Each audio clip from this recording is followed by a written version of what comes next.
Well, welcome everybody to our 2018 post-budget briefing. I think the overarching story of yesterday is that we now know where the Chancellor's, or at least the government's, priorities lie.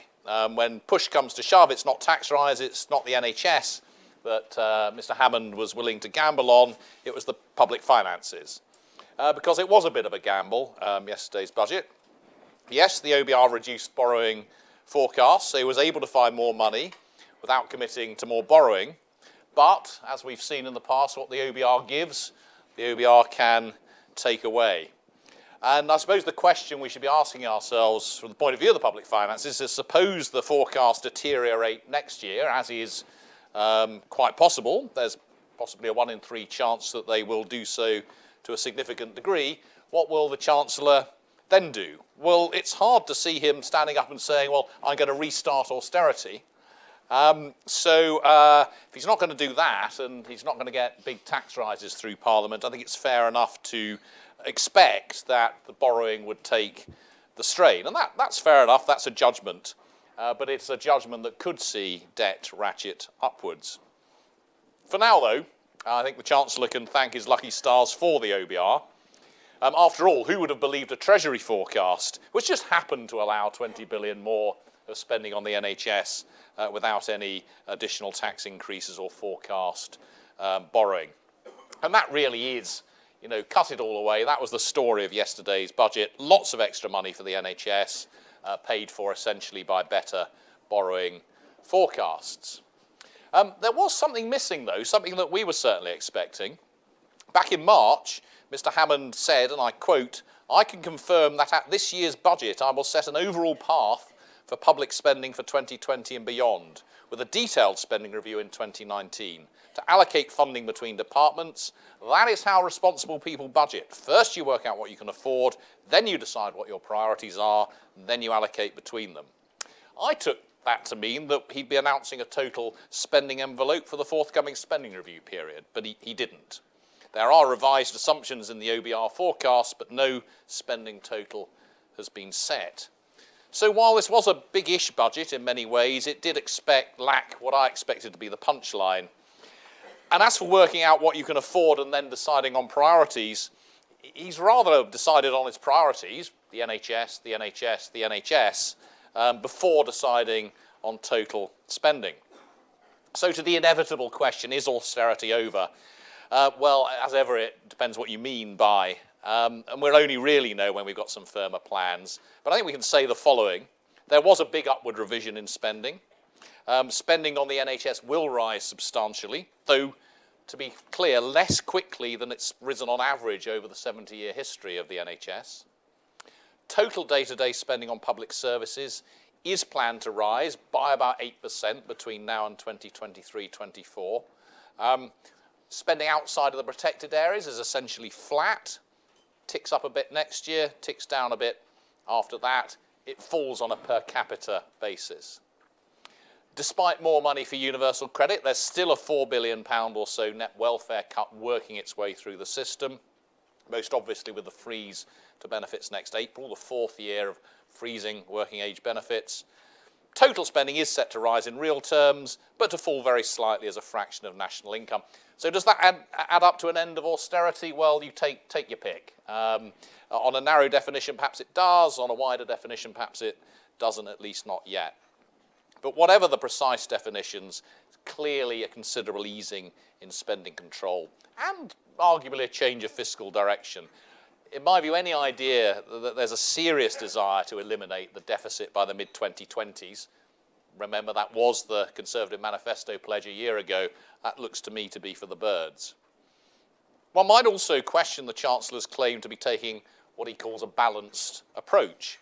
When the fiscal forecast got worse in 2016 and 2017, he didn't cut spending or increase taxes in response, he accepted more borrowing. But now they've improved, he's increased planned spending and maintained expected borrowing. If you keep doing that, the deficit, the debt can only go in one direction. All of that said, this is no bonanza. Many public services are still going to feel squeezed for some time to come. cuts are not about to be reversed. If I were a prison governor, a local authority chief executive, a head teacher, I'd struggle to find much to celebrate in yesterday's budget. I would be preparing for more difficult years ahead. So to the public finances.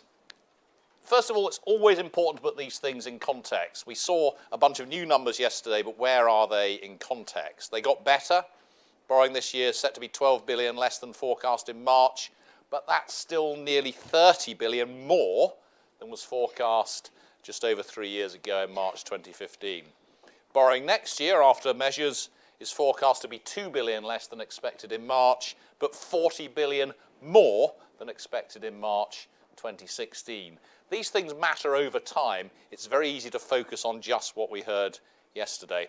But equally, look back over a longer period, borrowing was 150 billion back in 2010. It's now back below its pre-crisis level, back below its long-term pre-crisis average. That's a pretty big turnaround. So let's not get too excited about 1 year's changes.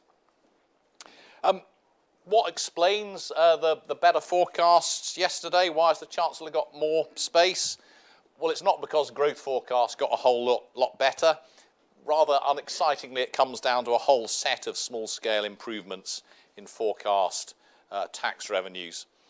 They keep coming in a bit better than expected, than the OBR expect, and the OBR's altered its forecasts to reflect that. It's also reduced yet again its view of the equilibrium rate of unemployment. And whilst those changes are quite big this year, in the medium run, 4 or 5 years out, they're very average, a very average set of forecasting changes. And don't forget, huge amounts of uncertainty around all of this, not least given Brexit. What the OBR gives this year, it can take away next year. If it does take it away next year, if forecast borrowing goes up, I think the Chancellor's painted himself into a bit of a corner. He's going to struggle to reimpose austerity, having announced its end. Could he resort to sizable tax rises, given his lack of majority? I doubt it. More likely he'll allow borrowing to persist at a higher level. And when considering the deficit, the public finances, don't forget the debt. The deficit's down a long way from its peak. The debt is not. It's still 50% of national income higher than it was, and it's set to fall only pretty gradually. By 2023, it'll be about 3% of national income lower than it is today after stripping out of Bank of England interventions. It's not on a decisively downward path into the long run, despite the very low level of deficit. On the spending side, there really is only one story in town, and that's the increased spending for the NHS. While spending on the NHS in England is set to be around 20 billion higher by 23-24 than it is today, day-to-day spending on all other public services is essentially set to be flat. This is a long-term trend, and it's quite an astonishing one, actually. Health spending will have risen from 23% of public service spending in 2000 to 29% in 2010 to 38% in 2023. Health is just taking a bigger and bigger and bigger share of the cake as spending on health goes up and spending on everything else, certainly over the last 10 years, has been going down. Other public services have been paying the price. At some point, we'll need to pay the price in more tax if we're to continue to spend on the NHS like that. Again, some historical perspective is important. Total day-to-day public service spending is 8% lower today than it was in 2009-10. By 23-24, it will be still be slightly lower than its 2009-10 level. Again, historical perspective, we've never had a decade anything remotely like that before. Outside of health, it's 19% lower today than in 2010-11 and set to stay broadly flat to 23-24. As for health, I mean, the sort of flip side of this is, despite its favoured status, there was nothing particularly historic, despite the words used yesterday about the announcement. Depending on exactly what you're measuring, spending's rising between 2.5% a year and 3.5% a year over the next few years. That compares with an average pre-crisis of 3.7% a year, an average over the last Labour government of 6% a year. These are not record increases by any means.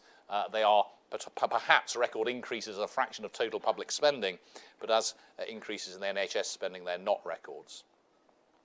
Two other points to note on spending. First, some small relief for defence, social care, roads for next year, but that doesn't extend beyond next year. Small cuts in unprotected Ardell are still planned after 1920. It still looks like a tough spending review, though we wait to see what the spending review total will be.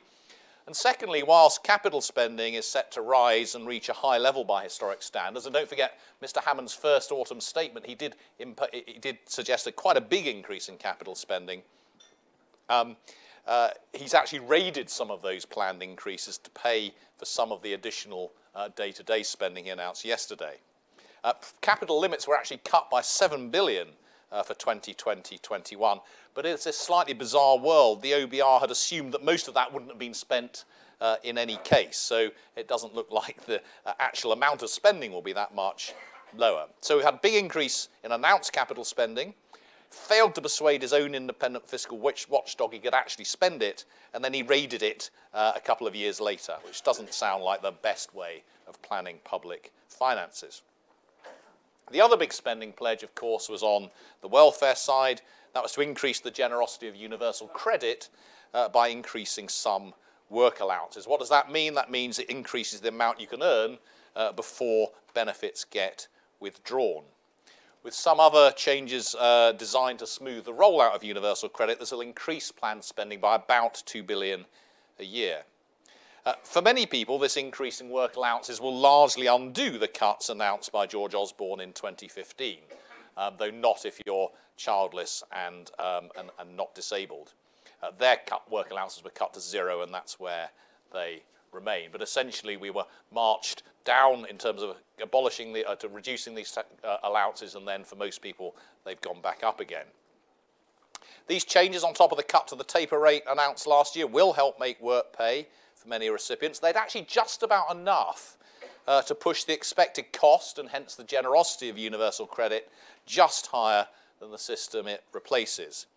But this is a small increase in generosity compared to the cuts to working age benefits introduced since 2015, and it's small relative to cuts actually still to come. 4 years of benefit freezes, the ending of family premiums and of payments in respect of third and subsequent children are a bigger deal than that increase in work allowances. And as for the UK, as for UC, becoming a slight giveaway relative to the legacy as opposed to a slight takeaway, that's not really the point of universal credit. It is a huge deal. It is a huge change. And it's quite deliberately creating millions of winners and millions of losers. Something like a third of working age households will be entitled to some universal credit. This is a big deal. A third of working age households will have someone in them who's entitled to some universal credit. This isn't a marginal thing. This affects a very large fraction of the working age population.